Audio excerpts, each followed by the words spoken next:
आपको सुनकर हर्ष नहीं होना चाहिए। अगर भगवत प्राप्ति करनी है तो प्रियाजू का प्रसाद है, बस इतनी बुद्धि रखनी। वो क्या क्या है ये मुझे नहीं देखना है, प्रियाजू का प्रसाद है, वो जैसा भी हो वो हमारी लाड। प्रसादम स्वामिन्या स्वकर दत्तम प्रणयता। श्री स्वामिनी जी ने प्रेम पूर्वक कृपा करके हमें जो स्वाद पाते हुए अब प्रसाद दिया, हम उससे पाते हैं, उससे अपने प्राणों का पोषण करते हैं। नाम वाणी से स्वरूप का पोषण होता है और प्रगट प्रसाद से देह का पोषण हो रहा है। अगर हम नाम वाणी में चित्त नहीं दिया तो शरीर पोषण को भी संभाल नहीं पाएंगे। पक्की बात समझो। अगर हम नाम वाणी, तो फिर नाम वाणी से विस्मृत है तो ये अनुभव की बात कहते हैं। प्रसाद पाते हुए भी आपका संयम नहीं रहेगा। नाम वाणी सेवक शरण सदा रहे, अनत नहीं विश्राम, कै वाणी हरिवंश की कै हरिवंश। या तो भगवत लीला भरे पद गुनगुना रहे हैं, नाम मंत्र चल रहा है, स्वरूप का पोषण। अगर स्वरूप का विस्मरण तो देह भाव में विचरते हुए फिर बात नहीं बनेगी। प्रभु का प्रसाद देह पोषण और नाम वाणी स्वरूप पोषण, ये बैठा लो अपने हृदय में। अगर आप स्वाद बुद्धि से भोक्ता बन करके पाओगे तो नाम वाणी चला ही नहीं सकते। किसी भी इंद्री को बढ़ावा देना अपने भजन को नष्ट कर देना है। आप प्रार्थना है, थोड़ा समझिए, आप शरीर नहीं हैं, आप इंद्रिय के द्वारा भोगे हुई वस्तुओं के भोक्ता नहीं हैं। आप स्वरूप में स्वयं अखंडानंद हैं, स्वयं भगवदानंद हैं। आप अपने आनंद को भूलकर जो शरीर भाव से विषयों में विचर रहे हो, कभी आनंद का अनुभव नहीं होगा। आप लौटोगे तो देखेंगे आपके अंदर कोई इच्छा ही नहीं रह जाएगी, इतना अंदर आनंद भरा हुआ है। आनंद समुद्र हो तुम, कैसे समझाएं। पानी में मीन पियासी, मुँह सुन सुन आवे हांसी।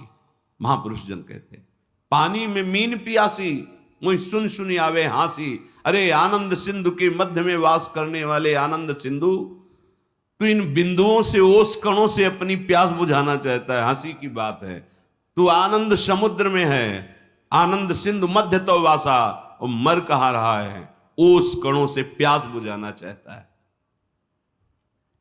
रसेंद्री को संभालिए, बार बार प्रार्थना है, नहीं पछताओगे। ऐसे दिन कटते चले जाएंगे, ऐसे दिन। जब भजन में मन लगता है ना तो सब कुछ व्यर्थ लगता है। आप जिस कार्य के लिए निकले हो, या जिस कार्य के लिए आप वृंदावन वास कर रहे हो या सत्संग सुन रहे हो, आपकी कितनी तन्मयता है। आप देखते हो अपनी वृत्ति को कहाँ है, कितनी देर मंत्राकार रहती, कितनी देर प्रभु में रहती, कितनी देर विषयों का चिंतन करती। देखो आप अंदर, वही बहिर्मुख बने प्रपंचा आसक्त। कैसे कैसे उस परमानंद का अनुभव करो। हम कहते जो गृहस्थ में है, थोड़ा नाम जप कर रहे हैं, वो अपने गृहस्थ कार्य को भगवत समर्पित कर रहे हैं, ठीक है। आपके लिए तो 24 घंटे प्रभु ने केवल भजन के लिए दिया है। जो वृंदावन वास कर रहे हैं, वैराग्य भाव से रह रहे हैं, 24 घंटे भजन के लिए, प्रमाद के लिए तो कोई एक मिनट भी आपके लिए नहीं है। अब आपको क्या चिंता है? ना आपको शरीर पोषण की चिंता है, ना आपको, सब प्रियाजू के चरणों में अर्पित कर दिए। तो अब एक मिनट भी भजन छोड़ना ये आपके लिए बहुत हानिकारक है। किसके लिए? अच्छा खा लिया, प्रमाद युक्त होकर पड़े हो, जिसे तुम अच्छा समझते हो अच्छा नहीं है, वो सब मल बन जाएगा। नाम जप, मंत्र जप, प्रभु के पद गान। रोना आता है आपको कभी एकांत में? तड़पना आता है आपको? कभी आप चिल्ला के रोए एकांत में देख प्रियाजू? कभी हृदय में ऐसी पीड़ा हुई, क्या करूं, कहां जाऊं, कैसे कैसे प्रभु मिले? हे नाथ, अब कैसे मिलोगे? रोज का रोज मन की प्रवृत्ति को देखता हूं, प्रभु आपके योग्य नहीं, आप कैसे? चिल्ला चिल्ला के रोना आता है। क्या करूं, कहां जाऊं? ओ अंदर अंदर पता नहीं कब शरीर छूट जाए, प्रभु आपका दर्शन नहीं हुआ, अभी कोई स्थिति प्राप्त नहीं हुई, अभी निरंतर मंत्र नहीं चल रहा। ये कभी आप विचार करते हैं? कभी आप इस स्थिति को झांकते हैं?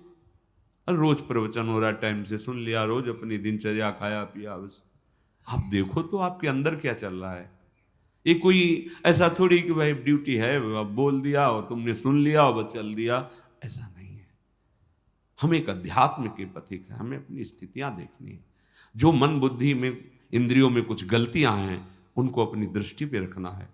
हमारे में दूर करने का बल नहीं लग रहा तो हम अपने आराध्य देव से प्रार्थना करते हैं। हम मंत्र जब और बढ़ाते हैं, नाम जब और बढ़ाते हैं, और उन गलतियों को बिल्कुल बिल्कुल रोकते हैं, उनको नष्ट करते हैं। क्योंकि यही है नाम जब, मंत्र जब से आप देख लेना, आप जो चाहेंगे वो हो जाएगा। मंत्र जब का प्रभाव तो होता है कि चाह ही खत्म हो जाती है, आप देखो तो करके। पर वो मंत्र जब करने के लिए, भजन करने के लिए, अध्यात्म में आगे बढ़ने के लिए इंद्रियों का संयम जरूरी है, जरूरी। हमने महापुरुषों को देखा है, संग हुआ है, बड़े ही विरक्त महापुरुष, जो प्रयाग में भी थे साथ कुछ समय। अब जैसे वहाँ तो भंडारा है प्रयाग में, तो जब कुंभ लगता है तो सब, तो किसी भी जिस जात के एक खप्पर रखते थे, नारायण बोले पंगत में बैठ करके पा लीजिए, बोले हमारा स्वभाव नहीं, आपको देना है तो इसे दे दीजिए। बड़े ही विरक्त महापुरुष, ऐसा लगता था हम साक्षात ब्रह्म के साथ हैं। हाँ सामने पदार्थ लाए, ये हाँ ये नहीं ये, और इतना जितना लिया, और गंगा किनारे बैठ करके ब्रह्मार्पणम ब्रह्म हवेरु, शांत रात दिन अपने चिंतन में, कहीं कोई प्रपंच का भान नहीं। अब समय भी नहीं रह गया विचरण वाला, क्योंकि युग धर्म का प्रभाव होता है। अब जैसे आप जवान जवान साधक हो, आप विचरण नहीं कर सकते, अमंगल हो जाएगा। अब वो ना मना स्थिति ऐसी है और ना समाज स्थिति ऐसी है। संत को देखते ही भगवत भाव से, अब तो संशय वृत्ति से देखा जा सकता है, तो भगवान ने कृपा करके धाम और तीर्थों में, पुरियों में वास दे दिया। अब हमारा क्या कर्तव्य है, एक क्षण भी प्रभु का विस्मरण ना हो। हमें जगत मंगल के लिए कुछ और करने की जरूरत नहीं है।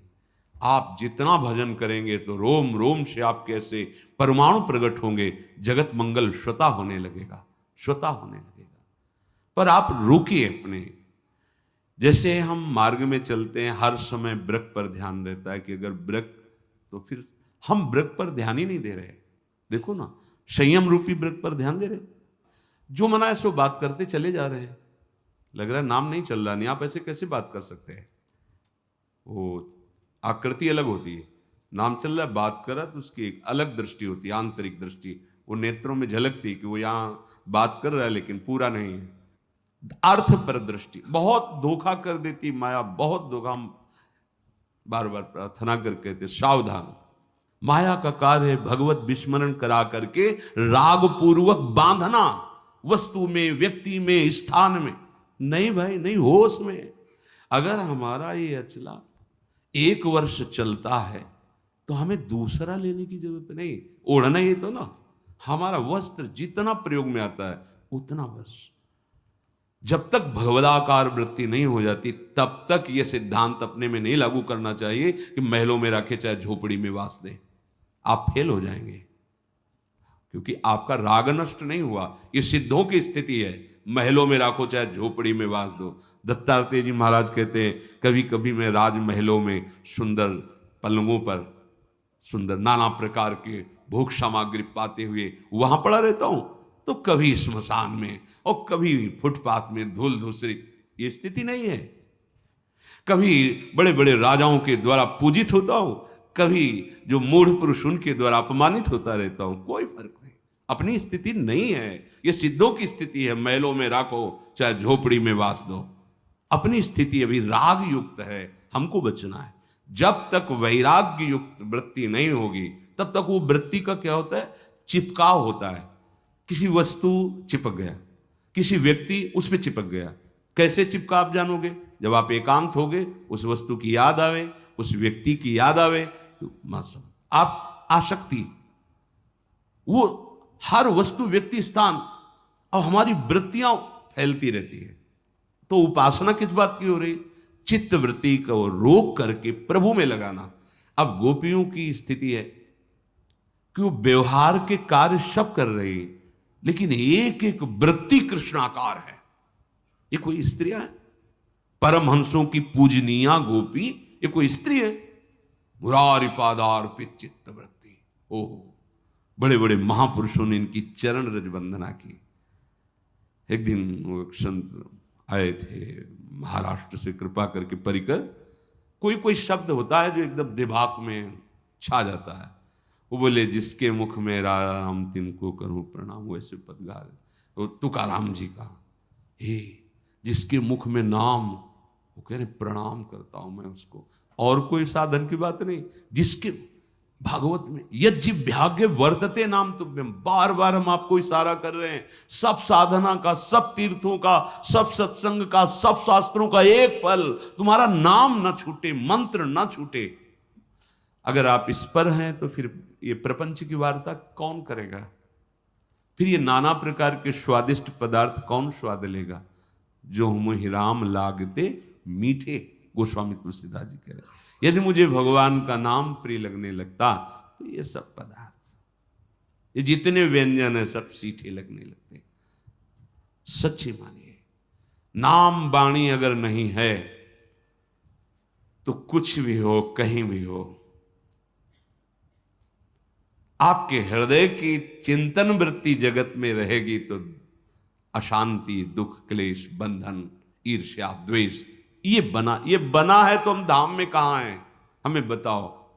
आपके अंदर ईर्ष्या है, द्वेष है, नाना प्रकार के कुविचार हैं, तो परमानंद में प्रियालाल के महल में रहते हुए आप कहां हो?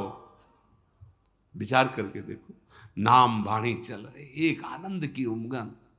कैसे? कुछ नहीं सुनाई देता, कुछ देखने की वो अलग दृश्य होता है। आपकी दृष्टि में अलग ही चल रहा है, अलग ऋतु चल रही है, अलग सौंदर्य चल रहा है, अलग बातें चल रही। खोए हुए हो आप, ये आनंद लेने के लिए आए हो? हे भाई, ये रूप कोई आनंद वाले नहीं है, ये देह कोई आनंद वाले नहीं है, यहां कोई भी भोग आनंद वाला नहीं है। ये बड़े बड़े महापुरुषों का जब निकले थे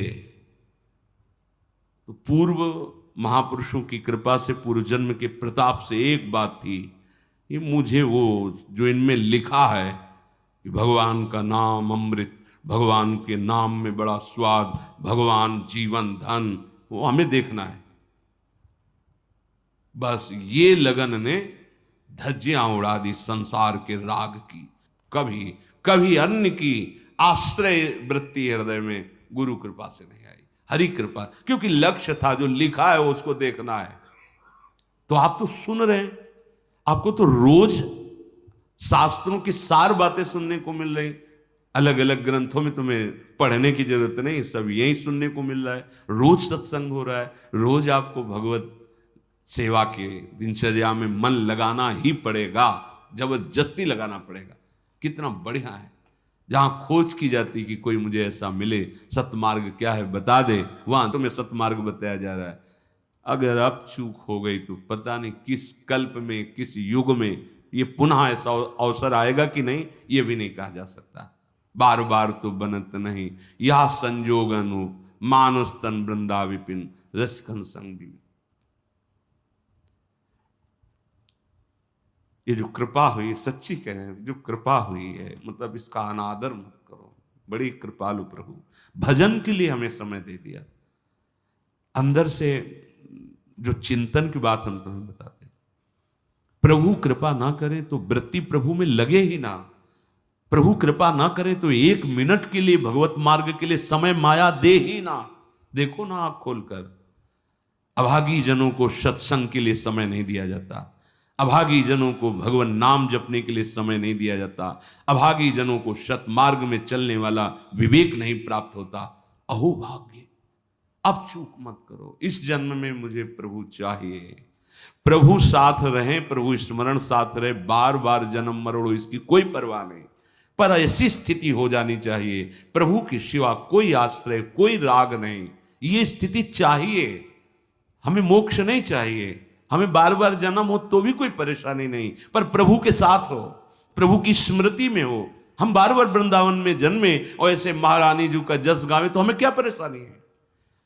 हमें कभी मोक्ष न मिले, हम सब बार बार जन्मे, ऐसे ही रोज श्री जी की जय जयकार हो, उनकी सेवा हो, नाम गुण कीर्तन हो, इससे बड़ा परम पद और क्या होगा। नहीं चाहिए मोक्ष, पर हमारी स्थिति, ये अंदर की स्थिति होनी चाहिए। अगर अंदर की स्थिति भोगों में है, राग द्वेष में है, तो आप वो फिर ना तो इधर समझ पा रहे हो ना इधर समझ पा रहे हो, बीच बीच में जीवन गंवाना ठीक नहीं है। गृहस्थी में जो है, भोगों में जो लगे हुए हैं, तो जगने का चांस है कि भाई सोए हैं कभी तो जगेंगे, जब जगेंगे तो होश आ जाएगा। लेकिन आप जग करके सोने का नाटक कर रहे हैं, अब आपके ऊपर क्या उपाय किया जाए। सोया हुआ पुरुष तो जगने का चांस है, लेकिन जगा हुआ पुरुष सोने का नाटक करे तो कैसे जगाया जा सकता है।